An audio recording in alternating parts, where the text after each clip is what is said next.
Hey guys, সমস্ত পাতাবিলাকৰ উন্নত ভিডিঅ'লৈ গাইছ সকলোকে জানিছোঁ হত প্ৰণাম। গাইছ মোৰ মানে মনটো অলপ ভালো লাগিছে, অলপ মানে মোৰ নিজৰ মানে কনফিউজন হৈ আছে। আচলতে মই মানে কৰিব পাৰিম না নাই সেইটো কাম। মানে মোৰ জীৱনত এটা মানে নতুন বস্তু আহি আছে। হয়তো দুই একদিন ভিতৰতে গম পাব বাৰু কি বস্তু কি কথা ধুনীয়াকৈ ভিডিঅ' আকাৰে দেখাম। মানে গাইছ মানুহ মানে জীৱনটোত কিবা এটা নহয় কিবা এটা কৰে, হয় চাকৰি নহয় বিজনেছ নহয় খেতি, আৰু মানে মই কিবা এটা কৰিব লাগিলে এনেকে মানে কিমান দিন আমি ভিডিঅ' বনাই থাকিম। ভিডিঅ'টো বাৰু বনাম মাজে মাজে, কিন্তু তাৰ মাজতে কিবা এটা মানে মই নিজাকে কৰিব লাগিল। আৰু আমি মানে জীৱনত সৰুৰ পৰা সপোন বহুত দেখো, চাকৰি কৰিম, ডক্টৰ হ'ম, পুলিচ হ'ম, আৰ্মি হ'ম, কিন্তু যেতিয়া মানে ডাঙৰ হৈ আহো তেতিয়া মানে চব মানে উল্টা পাল্টা হৈ যায়। মানে ইটো কৰিব যাওঁ ইটো হৈ যায়, ইটো কৰিব যাওঁ ইটো হৈ যায়, মানে একো নিমিলে। আৰু নিমিলে বুলি যে মানে একোৱে নকৰিম তেনেকুৱা একদমেই নহয়। আৰু মই বুলি নহয়, সকলোৱে মানে কিবা নহয় কিবা এটা কৰে। আৰু এতিয়া সেইবোৰ বাদ দিয়ক, দুদিন পিছত গম পাব বাৰু কি কথা।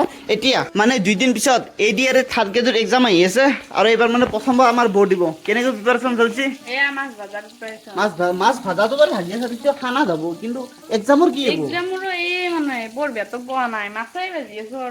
মাছ অলপ টাইম এতিয়া হ'লে ভাজা এখন কি আছে, আৰু সেহেঁতি ভাজা হ'লে আৰু বেলেগ কাম নাই। এতিয়া পৰীক্ষা 15 তাৰিখ, কি কৰিবি এতিয়া?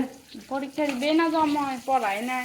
কেনে কথা কয় নাযাওঁ। গাইছ, মাছ ভাজিল বুলি যে মানে যাবা নোৱাৰিব বা যাবা নিদিম তেনেকুৱা কথা নহয়, যাবা লাগিব। কাৰণ অকল মাছ ভাজাটো উদ্দেশ্য নহয়, পৰীক্ষাও দিব লাগিব। কাৰণ কিবা যদি চাকৰি তাকৰি পাই যায়, মোৰো সুবিধা, ঘৰৰো সুবিধা, চবৰে সুবিধা। আৰু এতিয়া মানে দুপৰীয়া ভাত পানী খাই পিনে মোৰ মানে গাড়ীখনৰ মানে এই চাকাটো অলপ বেয়া হৈছে, তাকে মানে ভাল কৰিব যাব লাগিব। মানে টায়াৰটো মানে ফাটিছে, এইটো অৱস্থা নাই। মানে দদাৰা শিং মাৰি সেইখিনিতে আছে কিন্তু ভাল দোকান, তাতে গৈ আছে। A few moments later. গাইছ, এইখনে হৈছে দোকানখন, টায়াৰৰ দোকান। এইপিনে দেখিছে এপ'ল টায়াৰ্ছ। আৰু গাইছ, ইয়াত আহি পিনে এটা কথা গম পালোঁ, ইয়াত মানে নতুনৰ লগতে ছেকেণ্ড হেণ্ড টায়াৰো মানে পোৱা যায়। অকল মানে বাইক বুলিয়ে নহয়, মানে ভেৰাইটিজ গাড়ীৰ ইয়াত মানে টায়াৰো পোৱা যায়। এইপিনে মানে মোৰ এইটো টায়াৰ মানে চেঞ্জ কৰিব লগা হৈছিল। মই মানে নতুন লগাব আছিল, কিন্তু মই নতুন নলগাওঁ, মানে ছেকেণ্ড হেণ্ড লগাম। গাইছ, আজিকালি যিহেতু মানে মোবাইল গাড়ী মানে সকলো ছেকেণ্ড হেণ্ড পায়। এইপিনে মানে এইবাৰ টায়াৰো আহি গ'লে ছেকেণ্ড হেণ্ড একবাৰ লগাই চাওঁ কেনেকুৱা পাৰফৰ্মেঞ্চ দিয়ে, তাৰপিছত ধুনীয়াকৈ ৰিভিউটো দিম বাৰু পিছত। আৰু এইটো চাব পাৰে কোৱালিটি, কি ধুনীয়া কোৱালিটি। বাকী ভাই ইয়াৰ প্ৰাইচটো কিমান মান আহে? টায়াৰ আপোনাৰ 450 মান আহিব ছেকেণ্ড হেণ্ডত। সেকেন্ড হ্যান্ড অলপ লেচেজ হৈ যাব না? অলপ লেস সাইজ হৈ যাব, ফিটিং আচ্ছা। ফিটিং গোটে কমপ্লিট হৈ যাব। গোটা কমপ্লিট। আৰু আপোনাৰ একো অসুবিধা নহয়, ভালকে চলিব, টায়াৰ ভালে থাকে। এই কেইবছৰমান চলিব বাৰু এইটো টায়াৰটি? 1 বছৰ মান চলাব পাৰিব। 1 বছৰ? 1 বছৰ আৰামত যাব। মানে কেইহাজাৰ কিলোমিটাৰ মান যাব? 15,000 20,000 এনে চলাব পাৰিব। আচ্ছা আচ্ছা। আৰু এইফালে মোৰ মানে টায়াৰ খোলা হৈ গ'ল, আৰু মোৰ টায়াৰৰ অৱস্থা চাওক না, এইপিনে গোটেই ফাট মিলি গৈছে, ই অৱস্থা। আৰু এইটো নতুন টায়াৰ হ'ব এনেকা। পুৰা বেয়া হৈ গৈছিল। এই যাব গাইছ, মোৰ টায়াৰো মানে অৱস্থাই নাই। ভালে আছিল না এইটো? পুৰা একদম বেয়া হৈ গৈছে। পুৰা বেয়া হৈ গৈছে না? একদম পুৰা ফাটি গৈছে ফাটি একদম, গৈছে। অৱস্থাই নাই।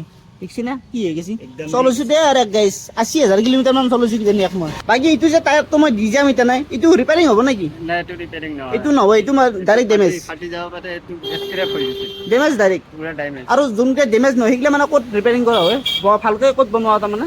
এগুলা সব বনোৱা যায়, মানে গুৱাহাটীত বনোৱা যায়। গুৱাহাটীত বনোৱা যায় মিচিঙত। মানে গাইছ, ভাল যদি কণ্ডিশ্যন থাকে টায়াৰৰ, তেতিয়াহ'লে মানে এনেকৈ মানে ছেকেণ্ড হেণ্ড টাইপত মানে বনাব পৰা যায়। কিন্তু মোৰটোৰ গাইছ অৱস্থাই নাই, মানে মোৰটো নহ'ব বোলে। আৰু মোৰ টায়াৰ মানে এইটোৱে হ'ব, চকটা খোলা হৈ গ'ল, এতিয়া মানে ফিটিং হ'ব।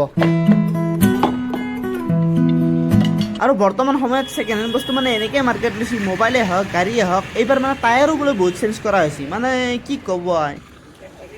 এতিয়া মোৰ মানে কাম গোটেইখিনি কমপ্লিট, ধুনীয়া একদম পানী চানী মাৰি পিনে লিকচিক আছে না, হাৱা চাৱা লৈছে না, গোটেইখিনি চেক কৰি দিছে। আৰু এতিয়া গৈ থাকোঁ ঘৰলৈকে, আৰু লগ পাম নেক্সট ভিডিঅ'ত। ৰ'ব, তাৰ আগতে এড্ৰেছটো ধুনীয়াকৈ দেখাই দিছোঁ, চাই লওক। আৰু এই দোকানখন যদি আহিব বিচাৰে, এই দোকানখনৰ সন্মুখতে আছে ভাৰত পেট্ৰলিয়াম, এইপিনে দেখিছে। আৰু তাৰ কাষতে এইপিনে আছে এটা বৰলোহিত মটৰ্ছ। আৰু যদি কোনোবাই ল'ব বিচাৰে তেতিয়াহ'লে আহিব পাৰে, ইয়াত ধুনীয়াকৈ লৈ ল'ব পাৰে।